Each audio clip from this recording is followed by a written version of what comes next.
Keeping kids on task and keeping kids safe. That's the debate surrounding student cell phones in Arkansas. Thanks for joining us. I'm Faith Woodard. And I'm Rolly Hoyt. More than 180 districts are using money from the state to lock up phones during the school day.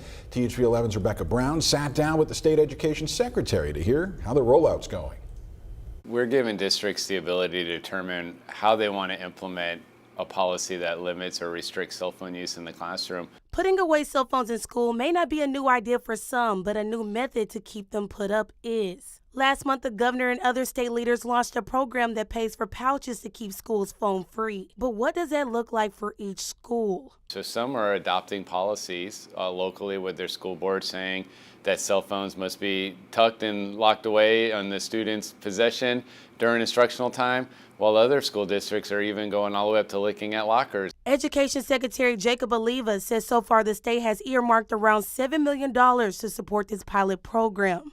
And did you feel like that amount of money will help towards the pouches versus like leaving it in your car or leaving cell phone at home?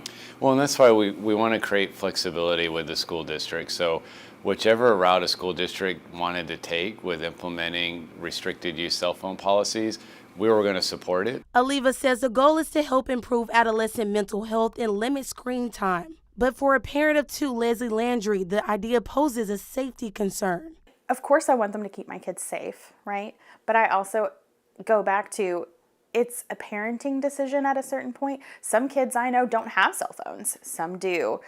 How do you legislate? How do you mandate parenting? Landry says she's not opposed to helping our state's mental health crisis, but she's worried about certain situations and wants more parent involvement. But I don't think just having a blanket, yes, we're keeping your kids safe, but we're going to take away this item that helps them either feel more secure or be able to reach their parent in the case of emergency. Oliva says, but these situations are also something state leaders think about too. We've been in school for over 100 years. Cell phones weren't part of it that entire time, and we still found ways to get messages to students and for students to communicate. And if there's an emergency, that's why we have those provisions available for districts to work with their families and make those needs. He says the state will continue to do extensive research on this throughout the school year to see if the program is truly successful. We're going to do post-survey data, pre- and post-survey data, and look at student achievement and referral rates and attendance rates and measure the overall impact. In Little Rock, Rebecca Brown, THV 11 News.